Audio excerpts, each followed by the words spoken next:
Hello and welcome back to Holistic Healing by Tiamat. Today we are finding out, was Solomon's temple really real? So was Solomon's temple a real place?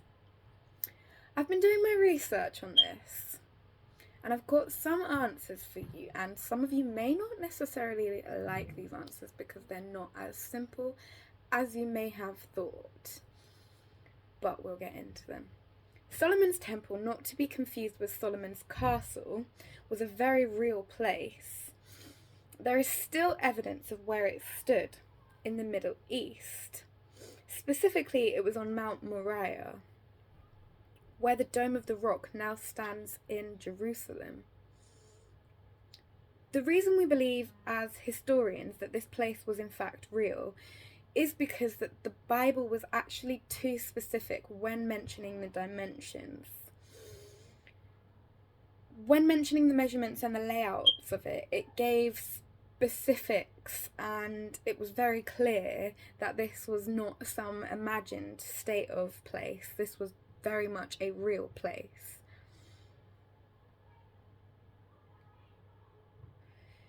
It would be very near on impossible to do this about a mythical place we know nowadays.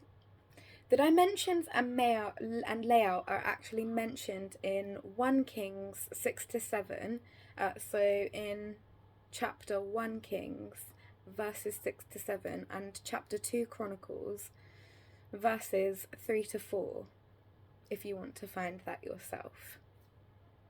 Because the architectural plans and rituals that they carried out here are so specific, it makes it very difficult to deny the claims that it was actually there.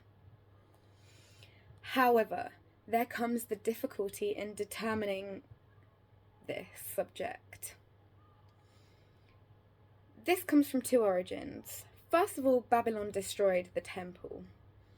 We will get into this a little later. And secondly, Herod's temple was built on the same site. So, repurposing and changing it would have probably made it sure that it did not bear the same resemblance as it did originally, and it didn't have the same structure.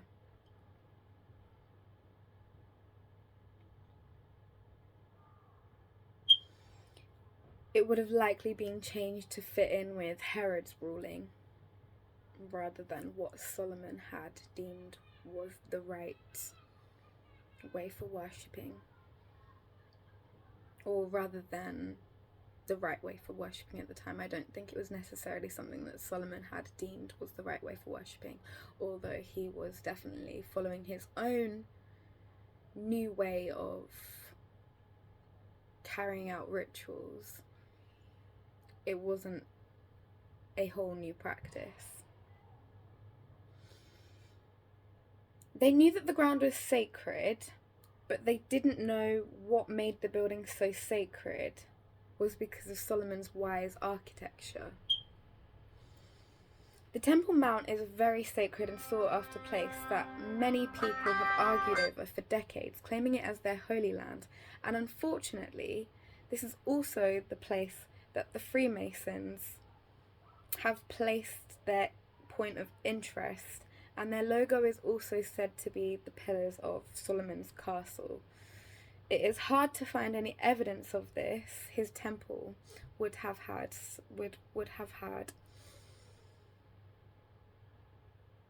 pillars outside of it. We do know that, but we do also know that the Freemasons have that as their symbology, but it is hard to find evidence of this, as it is a secret society. But I have been researching this subject myself personally since I was a teenager, and have found many articles talking about a special covenant called the Rothschild Zionists that intend to take back the Temple Mount and restore it to its former grace and glory. They have many rituals and practices that are occult practices that are aimed at bringing this area back and restoring it to its former glory.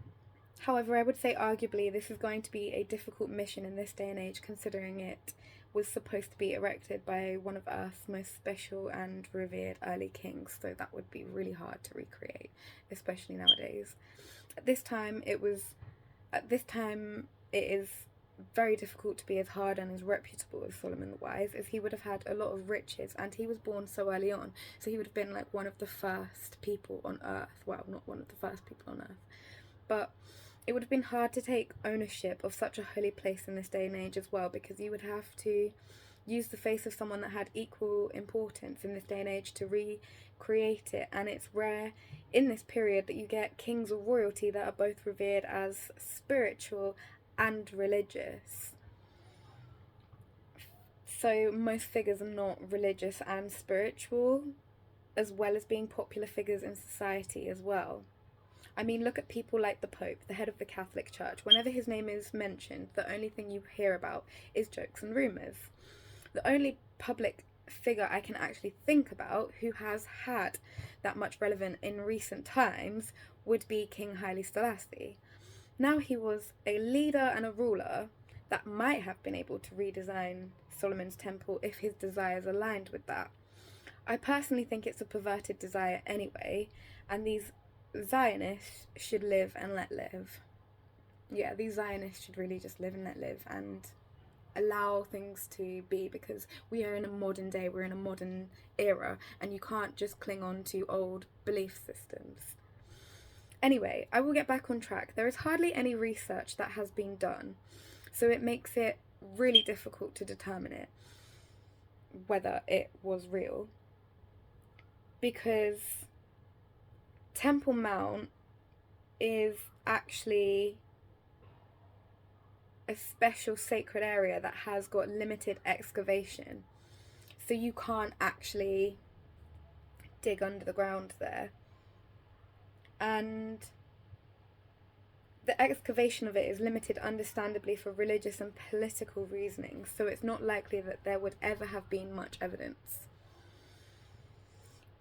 It's not that they can't find any evidence, it's more that they're not even allowed to begin looking for evidence that this place even existed.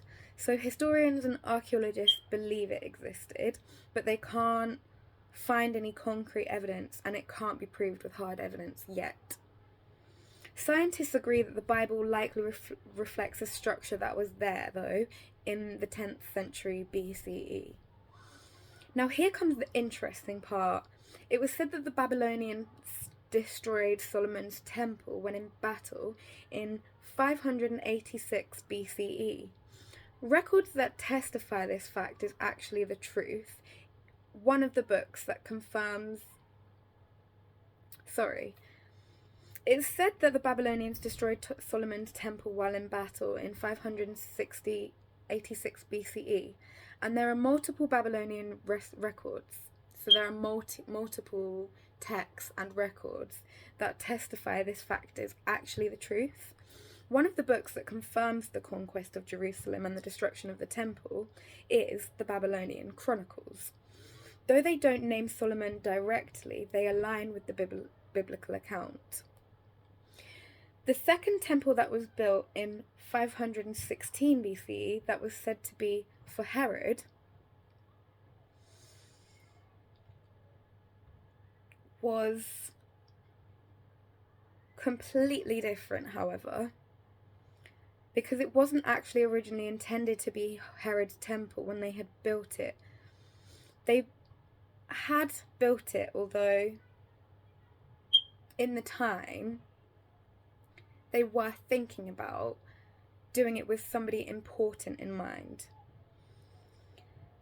They had built it with someone powerful in mind, and it wasn't until Herod's expansion of the building, so he expanded it and made it larger, that it became Herod's temple. The continuity of this suggests that there was an earlier sacred structure that was considered significant enough to rebuild upon. So they wouldn't probably build upon this area of the ground and put so much significance into it if it wasn't already seen as being a sacred place. While we can't dig under the Temple Mount due to religious restrictions, there are multiple discoveries nearby that support the biblical context.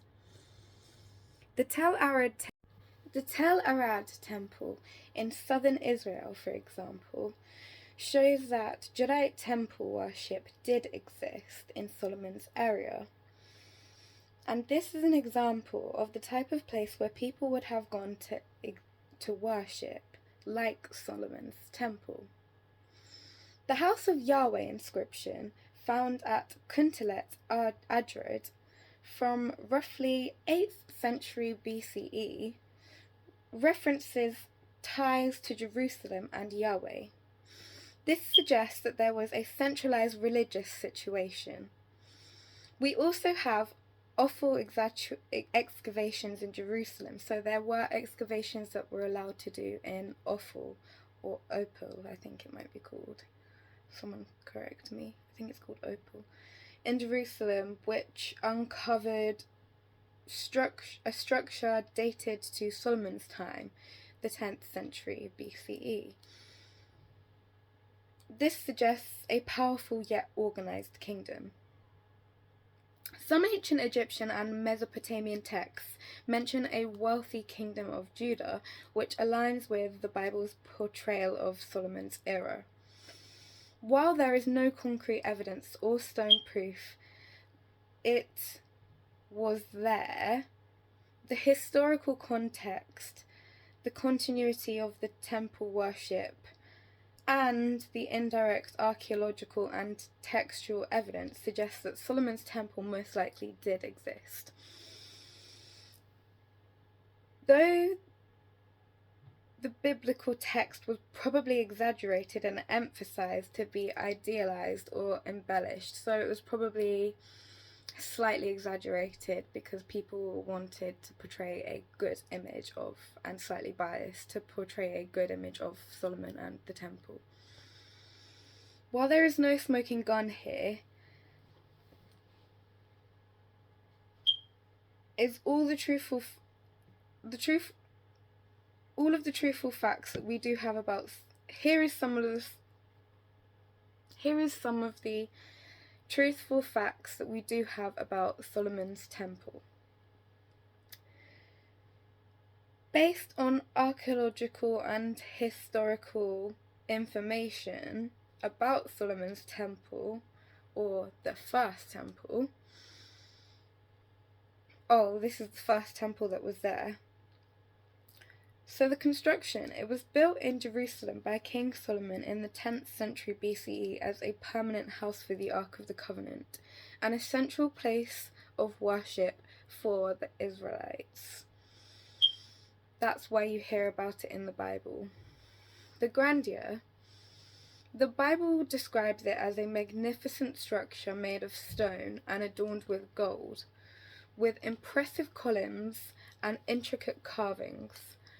Solomon spared no expense, using cedar wood from Lebanon and precious stones. He went through all of the top different requirements needed to get the best materials. Religious significance. It was the most important place in Judaism, housing the Ark of the Covenant in its innermost sanctuary, the Holy of the Holies. The rituals and the prayer. It was the site for ritual sacrifices and prayers, serving as the nerve center for religious and cultural life. This was for the people of Israel. Destruction. The temple was destroyed by the Babylonians in 586 BCE, a pivotal event in Jewish history. Archaeological evidence. Direct archaeological evidence of Solomon's temple is limited due to religious and political sensitivities surrounding the temple's mount, which restrict extensive excavations. However, some archaeological finds in Jerusalem, dating to the First Temple period, 8th to 6th centuries BCE, provide some context. These include pottery fragments and animal bones, olive pits, and a seal impression with ancient Hebrew writing on it. Possible influences. Some scholars suggest that the temple's design may have been influenced by Phoenician temple architecture as described in the Bible and supported by archaeological comparisons with temples found in the Near East. That's all we've got time for today, folks. Thank you so much for watching this video all the way to the end. If you made it this far, comment Solomon the Wise. I look forward to seeing you next time, and I hope you enjoyed it. Don't forget, if you did enjoy this video, don't forget to thumbs up and subscribe to this channel for more content like this. See you next time. One love. Bye.